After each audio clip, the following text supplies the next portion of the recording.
Do you know how you see things that can't be explained?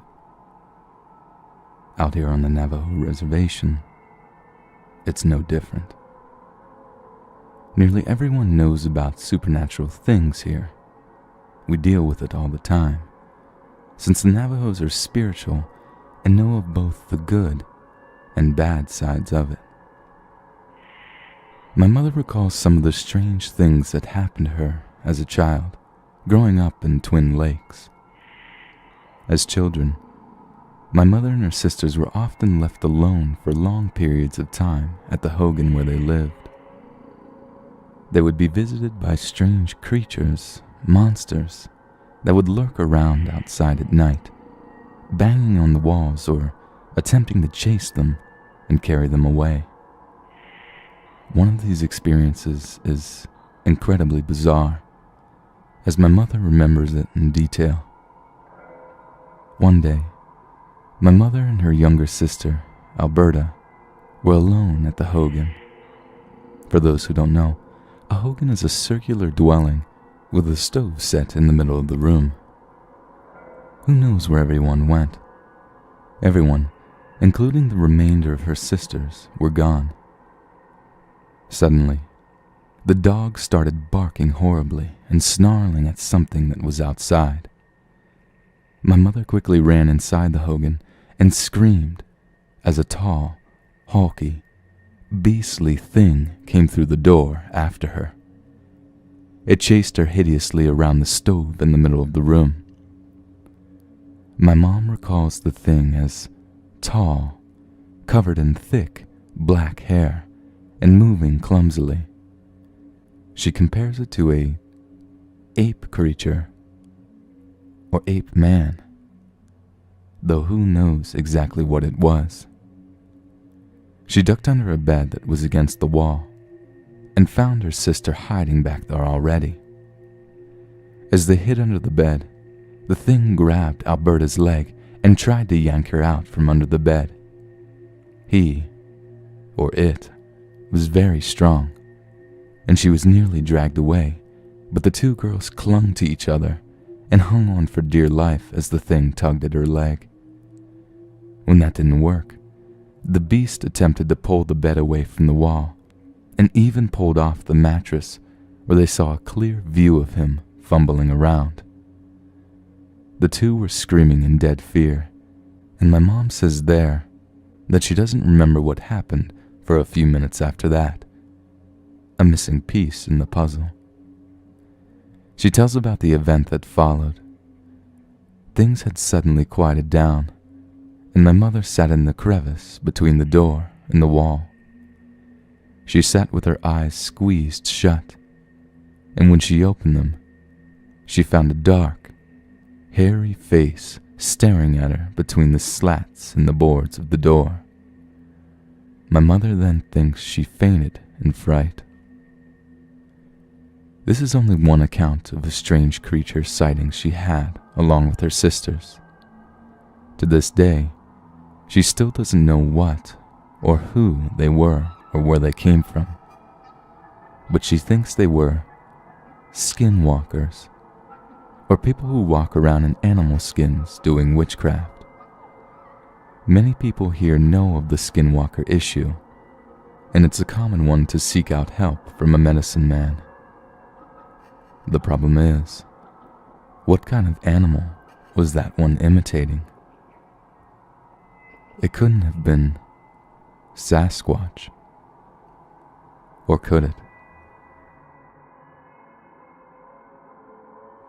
The holidays always make me think of this story that a family friend told us one year when he came to visit us during Christmas.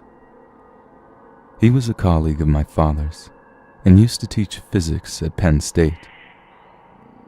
Christmas of 2004, he came down to visit us. Let me just note that he was a very practical man and definitely a skeptic to the supernatural. We lived near Columbia, Pennsylvania, and he was driving down Route 23 very early one morning. It was bitter cold, and there was fog covering most of the road. Suddenly, his headlights shone over a small figure of about 5 feet shuffling down the center of the highway. He thought it was a small child and worried about its safety at this hour. But as he neared it, he realized it wasn't a child at all. The creature was stick-thin and covered from head to toe in pale hair or long fur. When he got within a couple of yards, the creature turned and stared at him with big, yellow eyes, but he couldn't make out the face, for it was completely masked in hair. Then it drew a pale arm back and chucked what he assumed was a rock at his windshield. He slammed on his brakes and watched as the rock, which actually was an apple, hit his windshield and bounced off, leaving a smeared mark. He sat there shocked and confused, and the creature completely disappeared into the thick fog. Curiosity and a bit of anger made our friend start driving again, with every intent to find the creature and find out what it was once and for all. But he never saw it again. Once he got to our house, he looked ashen and frightened and quickly recounted his story. My cousin was there at the time and told us of strange creatures that the Native Americans that used to inhabit this area would call strange spirits, or yobongos. The yobongos were haunting spirits that were either completely naked or covered in hair, often resembling small men, and they would wield apples if one got too close to them. He told us of how one night his neighbor heard loud banging noises coming from outside.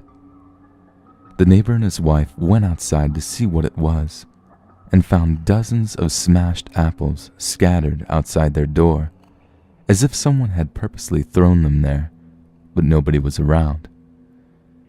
Although, later that night, the dog started barking hysterically, and then there was an eerie scream, unlike anything they've ever heard before, come from the woods in the backyard. I've lived here all my life, and I've never seen a yobongo, but it gives me the creeps to drive down Route 23 on my own. I have nightmares about running into one, and I hope I never will. Various true paranormal things have happened to me. I'm 22 now. The first happened when I was about 7 in Springfield, Missouri. We lived in a mobile home that was given to my mother when she left my abusive father. The house was right next to the woods. I had 2 windows in my room, one on each side of the room. When I would get home from the sitters when Mom was at work, I would go to the woods and climb the trees with the next door neighbor. Mom would be outside, making sure we were okay. One day, I was in a tree and my friend, Bill, looked up and paled. He could not say anything, just pointed. I looked up, and there it was. It was about 5 feet tall and had big eyes and kind of looked like the Ewoks from Star Wars. Bill climbed down the tree and ran home, and I just looked onward. I wasn't scared. In fact, I scared it. I could tell because of its breathing hard, and it sounded almost as if though it was crying. Mom called me in, so I climbed down and went home. I told my mom what I saw, and she said I was lying. That night, I was in bed and saw a shadow from the window. I went over to look, and there it was, with 2 bigger ones with it. The bigger ones were about 4 feet taller than the smaller one. They were looking at me, almost as if though they were confused. I was excited because I saw them again. The bigger ones left and the little ones stayed behind and just looked at me. Then it ran off I then went to bed again. The next day, I went outside and looked for them, but they were gone. The next couple of days I looked, and they were not there. Every so often they would come back at night, and I would be incredibly happy. They would just come and look inquisitively. Unfortunately, we moved when I was 8. Our last night there, they came by, and I just cried. They looked at me like they were confused. Then I put my head on the window, and they nodded, and I did the same. The little one looked like he was sad, too. And to this day, I do still miss them.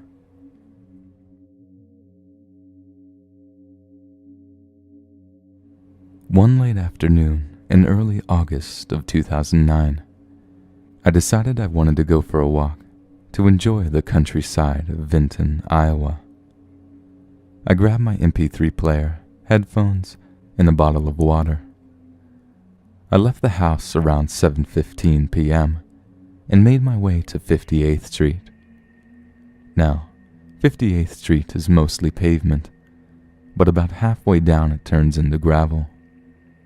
I made my way down the road until the pavement ended. I made it to the end of the road just before it turned left onto another gravel road. At this point, it was nearing 8 p.m., and the sun had almost set. I figured it was getting dark, so I should call it a night. As I was walking back, I noticed a neighbor's dog barking uncontrollably at something up the road. I brushed it off as a raccoon or a possum. As I walked further, I noticed a foul odor in the air. It smelled like a cross between a wet dog, a skunk, and rotten eggs. I neared a trailer off to my right, with a lamppost directly beside it. The light was a good 100 feet from the street, so it made a very dim light as I passed. I remember the smell getting stronger and stronger as I kept walking. I stopped in front of the dim light so I could change the song on my music player. In my peripheral vision, I noticed movement in the ditch. At the time, I assumed it was just a tree. But then I noticed that this tree stood up. I snapped my head to the right, and what I saw, I will never forget. It had to have been at least 10 feet tall and covered in reddish-brown hair. It had an oval head that connected directly to very broad shoulders. It was facing away from me, so I didn't see its mug. The creature seemed like it didn't even notice my presence. After a few seconds of staring at this thing, it walked out of the ditch on 2 legs and into the field. It made its way to the tree line of the surrounding wooded area and let out a blood-curdling scream. I ran home as fast as my feet would carry me. I lived with my mother at the time. As soon as I walked through the door, my mom asked me what had happened. She said that I looked like I had seen a ghost. I told her what I saw, and she said my mind was playing tricks on me. I know that what I saw and what I heard was real. I went to bed that night and tried to forget about what had just happened. The next day, I went to the grocery store in town to pick up a few things. I overheard some of our neighbors talking about a couple down the street that had 2 baby cattle go missing last night. They were almost talking about how the branches on the trees leading up to the cattle were all snapped in half, and 3 of their sapling trees were torn from the ground. I've always been very skeptical about paranormal things, but I still think, to this day, that what I saw was a Sasquatch.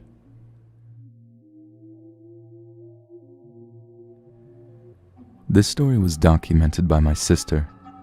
who had this experience sometime around 1993 or so. Here is what she had to say about her paranormal experience. My Bigfoot experience happened when I was about 12 years old. I was at a church youth group retreat in Geneva Hills, a large campground in southeast Ohio. As dusk approached, the group decided to play kick the can. Geneva Hills comprises miles and miles of thick woods, rolling hills, and streams and creeks, typical southeast Ohio. So we were playing kick the can, and I decided to hide just inside the edge of the woods behind a large tree. By this time, it had gotten darker, and my eyes were beginning to adjust to the decrease in light. Facing the woods, there was a small creek directly in front of me with a rather steep bank. The bank was probably about 15 to 20 feet high on each side. I was crouching behind the tree, still facing the woods, waiting to make my move on the can, when I suddenly heard something nearby. I looked to the right, toward the sound, and saw two large figures about 30 yards away. I remember I kept blinking and straining my eyes to see the figures, wondering if what I was seeing was real. I watched these figures make their way down the opposite side of the creek bank toward the water. I could smell a musty, animal scent, and watched as the creatures drank the water using their hands like a cup. They were fairly quiet. They moved easily through the woods, and they didn't make any vocal noises that I could hear. I was incredibly frightened and was afraid to move or make a sound. I remember thinking they had a sense of my presence. They were so close that there's no way they couldn't have.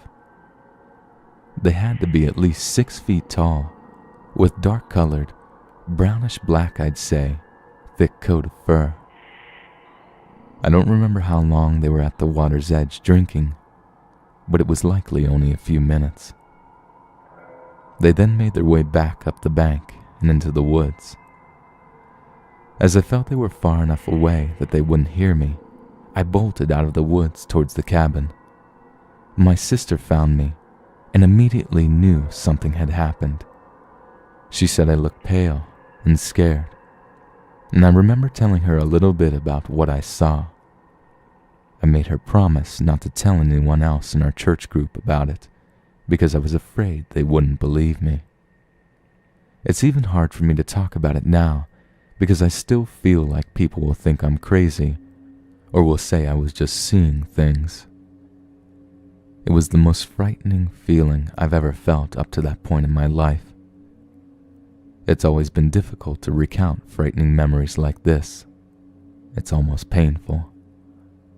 But I know what I saw, and I am certain that it was Bigfoot.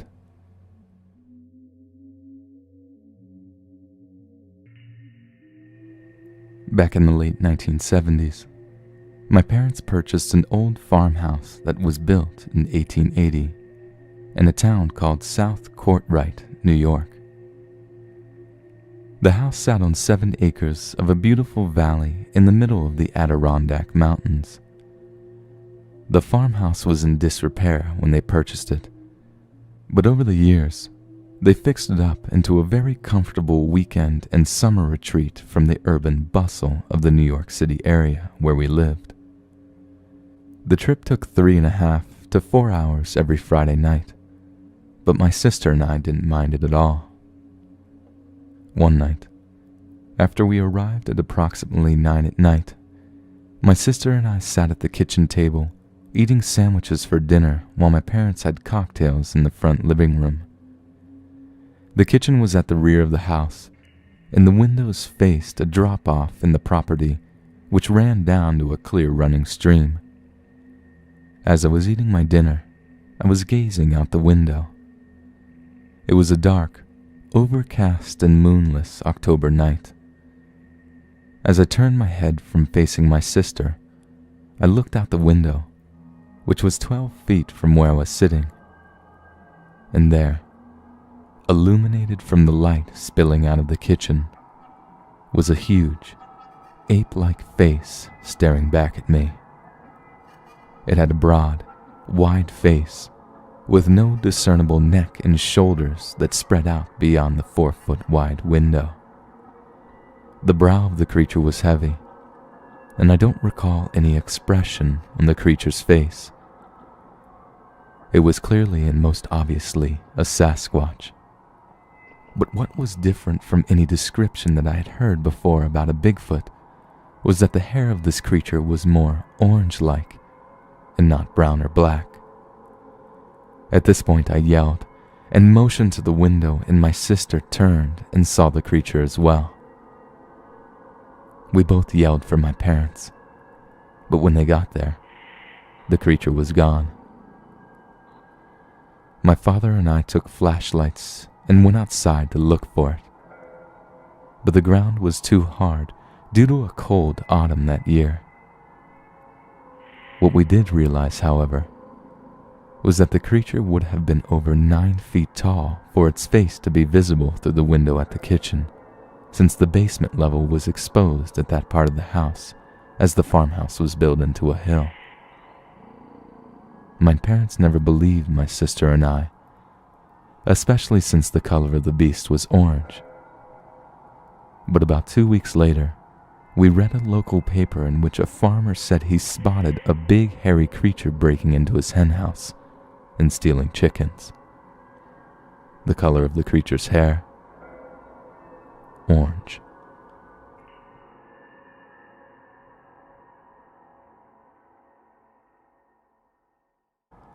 As my mother remembers it in detail, one day, my mother and her younger sister, Alberta, were alone at the Hogan. For those who don't know, a Hogan is a circular dwelling with a stove set in the middle of the room. Who knows where everyone went? Everyone, including the remainder of her sisters, were gone. Suddenly, the dog started barking horribly and snarling at something that was out. Strange things that happened to her as a child, growing up in Twin Lakes. As children, my mother and her sisters were often left alone for long periods of time at the Hogan where they lived.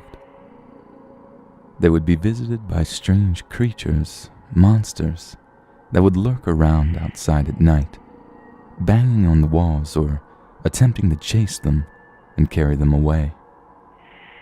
One of these experiences is incredibly bizarre.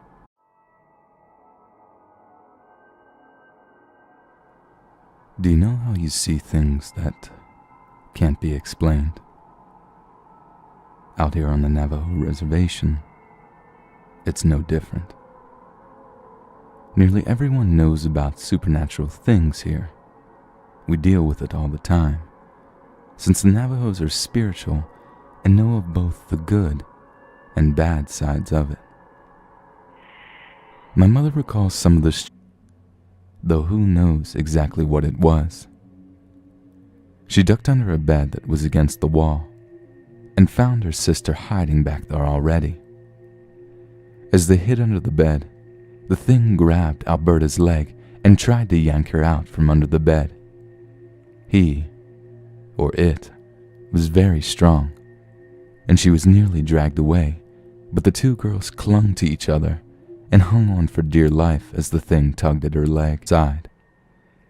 My mother quickly ran inside the Hogan and screamed as a tall, hulky, beastly thing came through the door after her. It chased her hideously around the stove in the middle of the room. My mom recalls the thing as tall, covered in thick, black hair, and moving clumsily. She compares it to a ape creature or ape man.